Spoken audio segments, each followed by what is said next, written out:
Du Père et du Fils et du Saint-Esprit. Amen.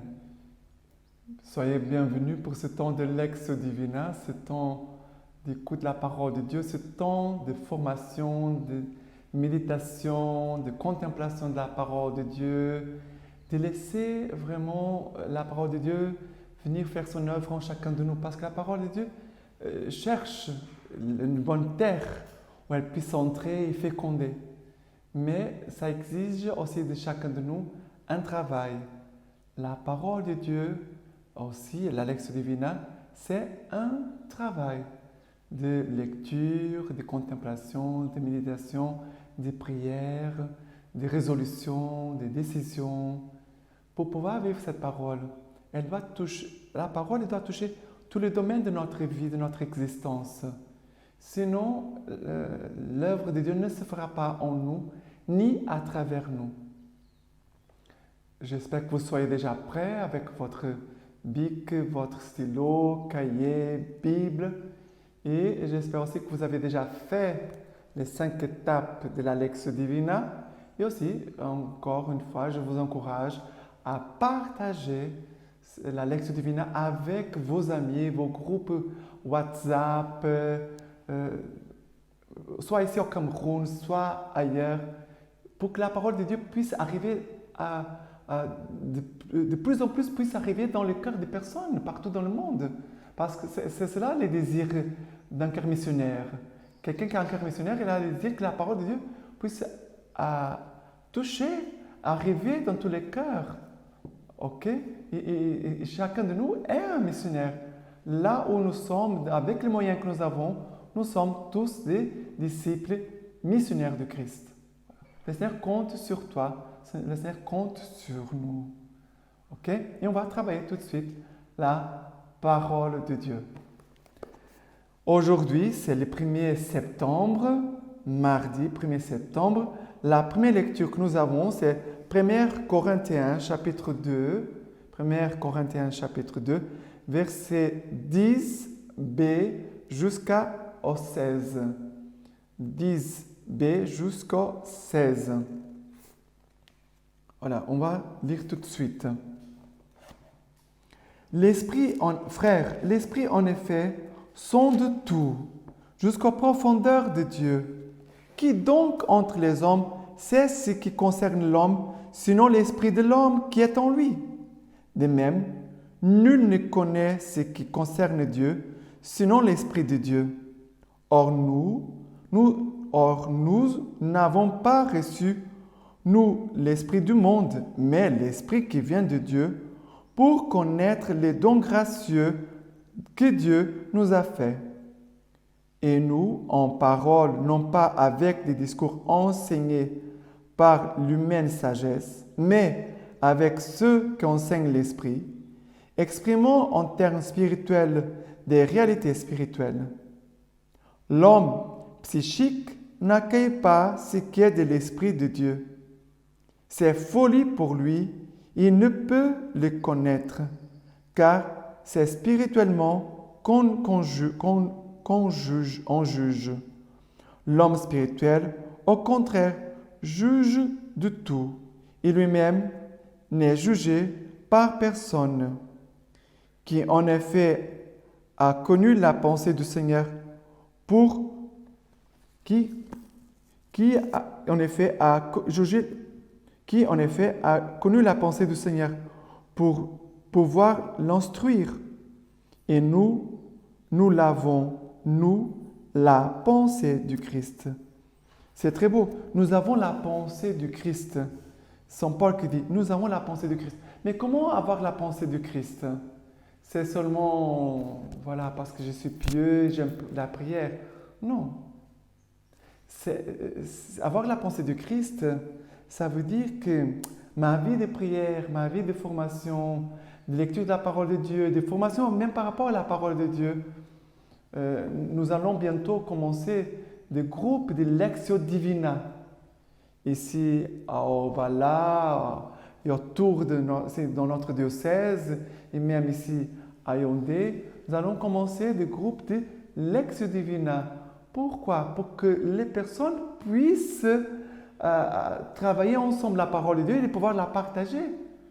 Et il y a aussi se motiver les uns les autres. Parce que parfois, il a toujours la tentation de dire non, je suis fatigué, je ne le fais pas, je ferai demain. Et après, c'est la même chose, je ne le fais pas aujourd'hui, je ferai demain. Et comme ça, on laisse tomber. C'est toujours la tentation du démon. C'est on commence, mais on ne persévère pas. On commence et on ne persévère pas. Et comme on ne persévère pas, on n'aura jamais la pensée du Christ. C'est pour cela que les démons toujours attaquent avec des pensées comme ça. Tu es fatigué, repose-toi aujourd'hui, tu mérites le repos. Ce n'est pas un péché de ne pas faire la lecture divine aujourd'hui. Voilà, cela va changer rien. Non, mais les démons commencent déjà que nous devenions paresseux, lâches. Et la pensée du Christ ne prendra pas sa place en nous. Parce que la pensée du Christ, qui nous donne la pensée du Christ? Ah, c'est l'Esprit Saint. Oui, d'accord, l'Esprit Saint, on peut lui demander qu'il vienne pour nous donner la pensée du Christ. Oui, mais ça passe par l'écoute de la parole de Christ, la parole de Dieu. Ça passe par l'écoute de la parole de Dieu. C'est obligatoire. Et ici, Paul il va dire, mais l'Esprit, en effet, sonde tout, jusqu'aux profondeurs de Dieu. C'est vrai, l'Esprit Saint, l'Esprit de Dieu. Qui d'entre les hommes sait ce qui concerne l'homme, sinon l'Esprit de l'homme qui est en lui? Voilà. Notre esprit qui est en nous va savoir et connaître les choses de l'homme, de notre vie. Et après, Paul va dire, de même, nul ne connaît ce qui concerne Dieu, sinon l'Esprit de Dieu. C'est vrai. Nous avons besoin de l'Esprit de Dieu pour connaître Dieu, ce qui concerne Dieu. Et il dit, l'Esprit qui vient de Dieu, mais l'Esprit qui vient de Dieu, pour connaître les dons gracieux de Dieu, nous a fait, que Dieu, tout ça veut dire, nous avons besoin de l'Esprit Saint pour reconnaître les dons gracieux que Dieu nous a fait. C'est vrai. Mais après, Paul va parler de l'homme psychique et de l'homme spirituel. L'homme psychique, on peut dire aussi l'homme charnel, qui est toujours attaché à ses sentiments, à ce qu'il pense, à ce qu'il veut. C'est moi. C'est l'homme psychique. Je ne me sens pas bien, je me sens heureux. C'est l'homme psychique. Et la personne peut avoir de bonnes idées, on peut dire, il a de bonnes intentions, mais elle vient de l'homme, ne vient pas de Dieu. Il peut avoir l'homme psychique, c'est l'homme charnel, qui mesure tout à partir de lui. Il mesure les choses à partir de lui. Il ne mesure pas à partir de Dieu. L'homme spirituel, la référence pour lui, c'est Jésus. C'est l'Église, l'enseignement de l'Église, la parole de Dieu. L'homme spirituel, il a des points de repère. L'homme psychique, son point de repère, c'est lui-même. C'est lui-même. Mais regardez, il y a un dicton chez nous qui dit « De bonnes intentions, l'enfer est rempli ». C'est vrai. L'homme psychique, c'est un homme rempli de bonnes intentions. Mais ces intentions viennent de qui? Qui les a inspirées? Parce que les démons, parfois, pour nous tromper et pour nous éviter d'aller là où vraiment Dieu veut que nous allions, il va nous inspirer un autre chemin, d'autres petits chemins, et on va suivre, mais on n'est pas dans la voie de Dieu. Et regardez, ce n'est pas toujours des péchés. Parce que quand ce sont des péchés, on le voit normalement, on allait le voir tout de suite. C'est pour cela que pour la vie spirituelle, cette vie profonde à laquelle le Seigneur nous appelle, la Lectio Divina, c'est un appel à une vie spirituelle plus profonde. C'est pour cela que le Seigneur t'a invité, t'a fait connaître cette grâce. Et ici, c'est pour que le but c'est d'avoir la pensée du Christ. Ce n'est pas garder ma pensée, ce que tu veux, tu le sais déjà. Ce que tu veux, tes bonnes pensées, tu les connais déjà. Mais la pensée du Christ, tu ne la connais pas encore. Tu as besoin de la connaître. Ok? Voilà, très importante. Ici, les psaumes d'aujourd'hui, les psaumes que l'Église nous donne, c'est le psaume 145-144 le psaume 145, 144 et les versets 8 à 14. Les versets 8 à 14. Le Seigneur est tendresse et pitié, lent à la colère et plein d'amour. Il est bon, le Seigneur, envers tous, et ses tendresses pour toutes ses œuvres. Que toutes tes œuvres te rendent grâce, Seigneur, que tes amis te bénissent, qu'ils disent la gloire de ton règne, qu'ils parlent de ta prouesse, pour faire savoir aux fils d'Adam tes prouesses, la splendeur de gloire de ton règne. Ton règne, un règne pour tous les siècles, ton empire pour les âges des âges. Le Seigneur est vérité en toutes ses paroles, amour en toutes ses œuvres. Voilà, la vérité et l'amour dans les paroles et les œuvres de Dieu. La vérité et l'amour de Dieu en toutes ses œuvres et toutes ses paroles. C'est cela que les psalmistes nous invitent. Par la parole de Dieu, de découvrir l'amour de Dieu et aussi sa vérité, la vérité de Dieu. Et le psalmiste dit, le Seigneur est tendresse et pitié, lent à la colère et plein d'amour. La parole de Dieu veut donner cette force à notre âme pour être lent à la colère et plein d'amour. Non pas seulement Dieu. Le Seigneur est tendresse et pitié, lent à la colère et plein d'amour. Oui, mais nous sommes aussi appelés à entrer dans cette tendresse de Dieu pour devenir tendresse pour les autres et aussi lent à la colère et plein d'amour envers les autres. Car le Seigneur est bon envers tous. Et on devait aussi être bon envers tous. Voilà les psaumes d'aujourd'hui. Par rapport à l'évangile que l'Église nous donne en ce mardi, 1er septembre, c'est Luc chapitre 4, versets 31 à 37. Luc 4, versets 31 à 37. Il descendit à Capharnaüm, ville de Galilée, et il les enseignait le jour du sabbat. Ils étaient frappés de son enseignement, car il parlait avec autorité.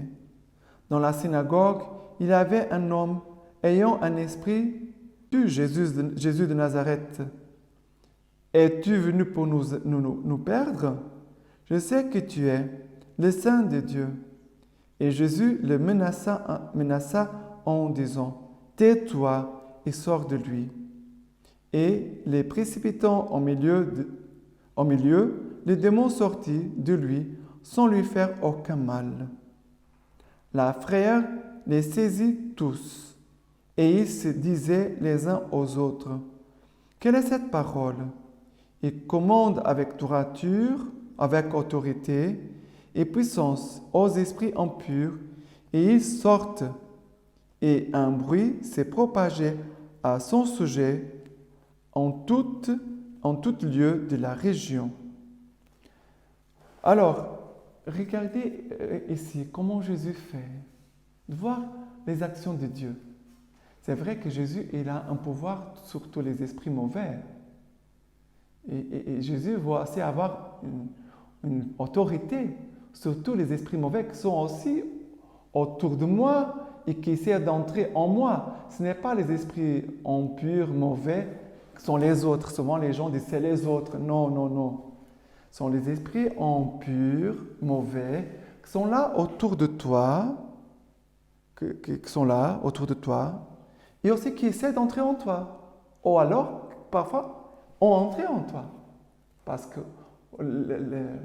bien sûr, quelqu'un qui est possédé par un démon, c'est quelque chose de grave. Quand j'ai commis un péché, je me suis fâché avec quelqu'un. C'est un péché.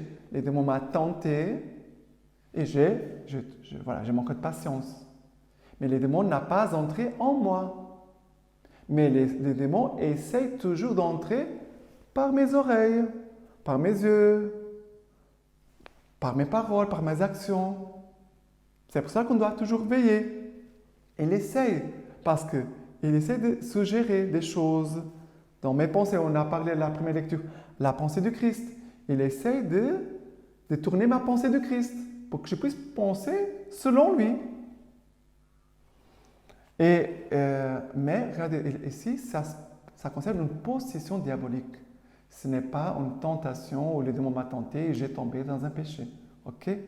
Et avec les démons, on ne joue pas. On ne joue pas aux exorcismes, on ne joue pas en train d'expulser les démons.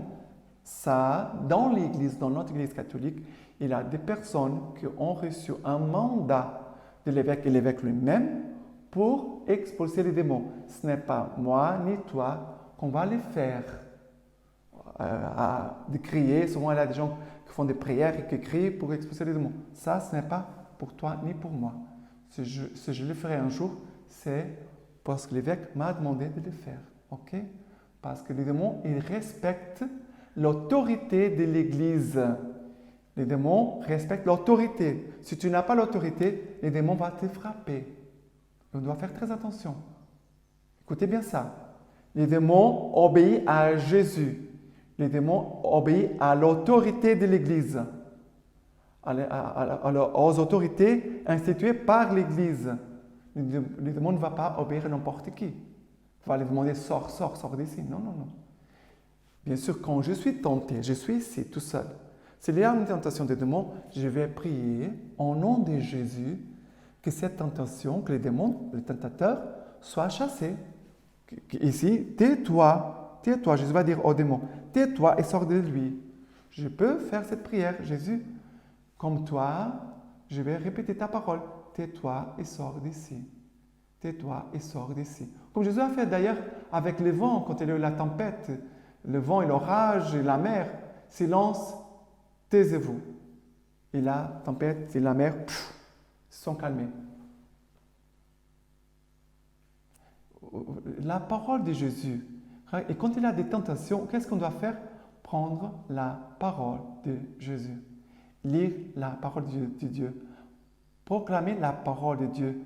Et de faire aussi un acte de foi dans la parole de Dieu.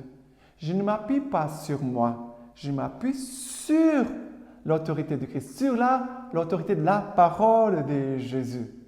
Qui est en train d'être proclamée, lue à haute voix. Ce n'est pas en criant, on n'a pas besoin de crier. Dans la vie d'église, on ne crie pas, on n'a pas besoin de crier. On parle, tout le monde entend, ça c'est bon. On n'a pas besoin de crier. Ça sont l'église réveil et les autres choses bizarres ailleurs. D'accord? Et Jésus ici, l'homme crie, c'est l'homme qui a un démon impur, les démons crient. Tu es venu pour nous perdre. Les démons avaient peur de Jésus parce que les démons, ils reconnaissent l'autorité de l'Église, ils reconnaissent l'autorité de Jésus, ils reconnaissent l'autorité des ministres dans l'Église. Les démons, ils reconnaissent. Regardez, ici Jésus était dans la synagogue. Dans la synagogue, il avait plusieurs personnes. Écoutez bien, faites attention. Il avait plusieurs personnes. Pourquoi les démons n'ont pas parlé à notre personne en disant « Pourquoi tu veux me perdre ?» Non. Il est venu et il a parlé à Jésus parce qu'il savait que Jésus avait l'autorité pour les chasser. Il reconnaît l'autorité de Jésus.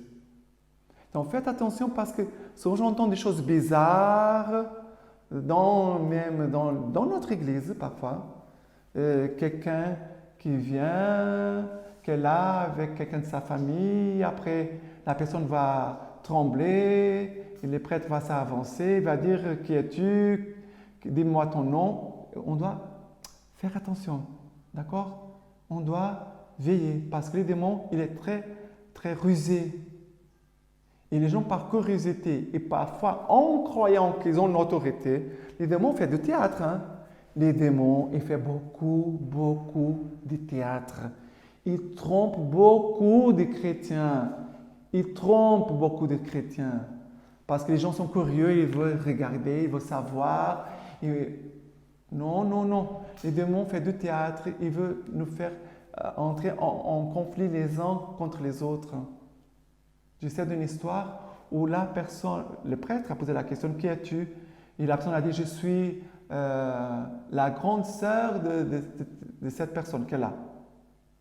Mais est-ce que cette parole, elle est vraie? Non. Les démons ne pourraient pas. Les démons, il est menteur, regarde. Il est menteur, il ne va pas dire la vérité. Il va dire la vérité à celui qui a une autorité. Et qu'est-ce que les démons a fait ce jour-là? Il a semé la méfiance, les rages, la haine dans la famille. Ah, c'est telle personne qui est en train de faire du mal à ma fille. Alors c'est ça. Non, non, non, non. Non, non, non.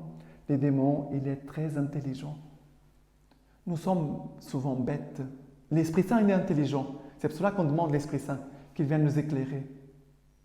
C'est pour ça on prend la parole de Dieu, on lit la parole de Dieu, on prie avec la parole de Dieu, on essaie de la vivre. Parce que c'est l'Esprit Saint qui va nous donner, on peut dire, les discernements. Les démons, ils jouent avec beaucoup de monde aujourd'hui. N'entrez pas dans les jeux de démons, dans les théâtres de démons. N'entrez pas. Posez, quand il y a quelque chose de bizarre, parlez avec une personne de l'Église qui a une autorité, qui a des discernements, qui a vraiment que l'Église le donne cette grâce de discernement, l'accompagnement pour pouvoir t'aider. Sinon, les démons vont faire la dispute dans les familles, la division dans les familles. Il y a beaucoup cela ici au Cameroun. Beaucoup. Je ne sais pas ailleurs. Ça, je ne sais pas dire. OK? Et ici, Jésus va dire au démon, tais-toi et sors de lui. Tais-toi et sors de lui. Ça veut dire, c'est l'autorité de Christ, la parole, l'autorité de l'Église. Ici qui parle, c'est n'importe qui. Et le démon va faire quoi? Il va obéir. C'est fini. C'est fini. Et les gens vont dire, ils commandent avec autorité et puissance aux esprits impurs et ils sortent. Ça veut dire, les gens ont reconnu. Déjà, au début, les gens étaient frappés de son enseignement car il parlait avec autorité. L'enseignement, regardez, l'enseignement avec autorité, ça veut dire une grande soumission à l'Église. Regardez, une personne qui a une autorité dans l'Église, elle est dans une grande soumission à l'évêque, soit au fondateur, les responsables de sa communauté. Sinon, la personne n'aura pas d'autorité. L'autorité, on la reçoit de Dieu par l'Église. Et bien sûr, cette autorité dont on parle ici, ça concerne aussi notre sainteté. Parce que je peux avoir un mandat de l'Église, une autorité de l'Église, pour prêcher, pour accompagner les gens.